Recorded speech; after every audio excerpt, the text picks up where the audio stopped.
This is Fred Ricciani of TSC, here to recap UFC 231, Holloway versus Ortega. This took place in Toronto, Ontario, Canada. And this fight delivered. I am just looking at the reaction online. I am looking at the volume of strikes that Max Holloway landed, around like 300. This fight was insane. Two guys who legitimately worked their way up in the featherweight division. Max Holloway, he had a loss to Dustin Poirier, I believe on the New Year's Eve show or New Year's Day show of January 2011, the same card as Edgar versus Maynard 2, that classic. And he hasn't been finished since. He lost to Conor McGregor about 5 years or so ago. Hasn't lost a fight since.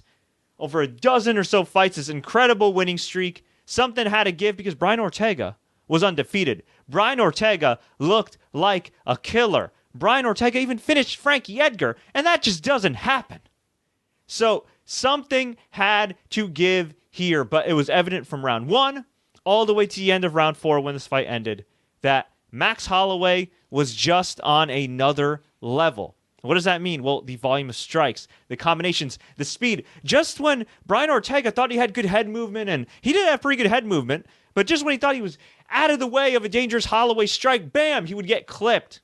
Holloway had great takedown defense. He was taken down maybe once or twice and just got right back up, defended great, took the best shots from Ortega. Now, Ortega in round 3 did make it a fight, and the fact that Ortega did last not 1, not 2, not 3, but 4 whole rounds with the champ when the guy is, pretty much finished everybody in round 1, that's saying something. The guy had heart. The guy had a chin. The guy has toughness, but that can be the best and worst thing when it comes to combat sports, especially in mixed martial arts, as my friend Ryan Loco said on Twitter.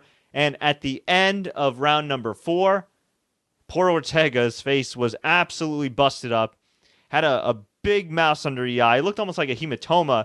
It was just brutal. Doctors stopped it. I mean, he was a defeated fighter. He showed some life in round number 3. I think he actually won round number 3. But round number 4, Max Holloway, fresh as a daisy, was just tagging him, rocking him, socking him. I mean, it was just unfair, man. It was ridiculous. Insane. The amount of volume, the effort, you name it, whatever you want to call it. Just the skill level, it was on another level. Now, if Ortega had been able to keep Holloway on the ground, maybe, just maybe, he could have won the fight. But I mean, the reality is Max Holloway is he's the champ right now. Joe Rogan called him the best featherweight of all time.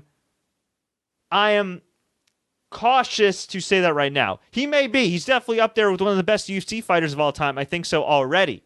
But I don't think you could discount everything Jose Aldo's done. I know it's been a while. I know some of his fights went to decision. He was injured a lot. He was not great with media.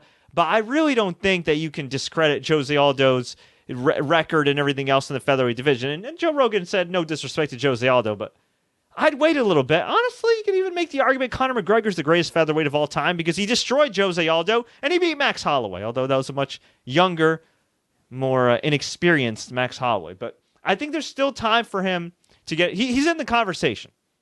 Can you say it right now?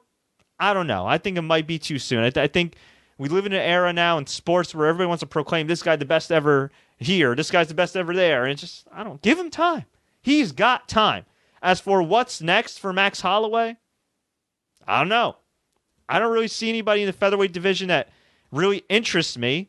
There's nobody to me that I'm watching right now that I'm going, oh man, like this guy's a killer, and I want to see Max Holloway fight this guy. Nobody that's a marquee person, right? So I guess that would mean jumping up to 155. In that case, who does he fight at 155?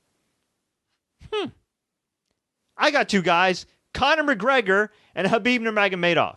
Now the thing is, it looks like the UFC's finally going to have Khabib versus Tony Ferguson, barring any mishaps, barring Tony Ferguson tripping up in a parking lot and tearing his ACL, barring, an act of God or something. We may actually finally see that fight. So if that's the case, and I'll believe it when I see it, I guess that leaves Conor McGregor, but Dana White talked about having Conor McGregor go up against Dustin Poirier, which makes no sense to me because he's already beaten Dustin Poirier. Now, you could do Holloway versus Poirier, a rematch of Holloway's UFC debut, but that's not really a marquee matchup to me. I personally would do McGregor versus Cerrone, and I guess I would leave an opening for Poirier versus Holloway in a contenders fight. But since Cerrone seems like the odd man out for whatever reason, despite setting the all-time Zuffa wins record, I guess you could do Donald Cerrone versus Max Holloway. That'd be a hell of a fight.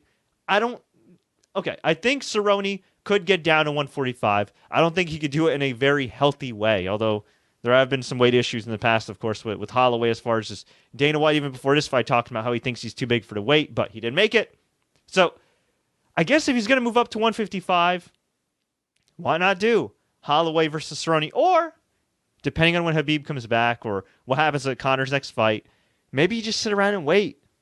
Heal up your body. Do your thing. Holloway was out for a while this year, concussion-like symptoms and injuries and stuff like that. Here Holloway is. Looked great despite the layoff. He can wait a little bit. Why not? We'll see what happens, folks. But I'm definitely excited for the future. I think this year in UFC has been great in terms of action. You know, there have been a lot of interesting fights, interesting storylines, great accomplishments like Max Holloway, Daniel Cormier.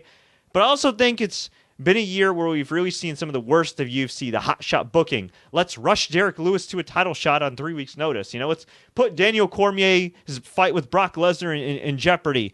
Let's do this for the sake of doing that. And I feel like nothing's ever... We're not allowed to look forward to anything anymore. Now, towards the end of the year, it is the end of the year now, we've seen that's changed a little bit. Maybe inadvertently. Brian Ortega, Max Holloway... This is a fight people have wanted for a while. We finally got it. It lived up to the hype for sure. But we actually had hype. And in the case of John Jones versus Alexander Gustafsson 2 coming up on December 29th, UFC 232, that fight should be a classic. That's a fight over 5 years in the making, a rematch over 5 years in the making. So what a difference some hype makes, right? What a difference some anticipation makes, right? Rather than just throwing these fights together. You know, Khabib and Conor, that's great. We've been wanting to see that fight for a long time. We finally got it as well. But for the most part, UFC has to scramble for a title, create a fake belt, create an interim title. We need a main event or else we're going to lose our TV deal. No, you're not. Chill.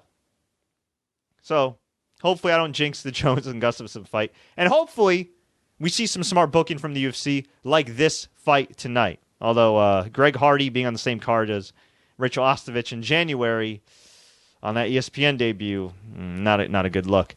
As far as the other results, well, my internet chose to take a crap on me tonight when I ordered this on UFC.tv, so I didn't get to see all the fights, but Valentina Shevchenko dominated Joanna Jędrzejczyk, the former strawweight champion, to win the vacant Flyweight Championship. I feel like UFC's been trying to make her a champion forever. They finally got their wish, and she had a dominant performance, was noticeably bigger and had more power than Joanna. Won by unanimous decision, 49-46 across the board. Gunnar Nelson, Gunny, the teammate of Conor McGregor, defeated Alex Oliveira via rear naked choke in round number 2. He looked great. Hakeem Dawodu defeated Kyle Bochniak via split decision. Fortunately, this is the time when my internet crapped out. Thiago Santos in an excellent fight against Jimi Manuwa, where both guys took huge shots. Knocked out Manuwa in round number 2. Brian Ortega's tough, and Santos and Manuwa tough as well. Just incredible. Overall, from what I got to see of this card, pretty damn good. And Holloway, huge chance, roaring chance, thunderous chance throughout the arena during the fight. So he's definitely a rising star. But folks, I want to hear from you. Who do you think should be next for Max Blessed Holloway? Another thing, who do you think will be next for Valentina Shevchenko? Not a lot going on in that flyweight division in the women's side of things. And hell, we may even no longer have a men's flyweight division if you believe the rumors after the Cejudo and Dillashaw fight. We'll see what happens. But let me know. Leave a comment below. Tweet us, Facebook us, do what you got to do. If you enjoyed this recap, please like, share, take care. Don't forget to subscribe and follow for more updates. And until next time, everybody, as always, enjoy the fights.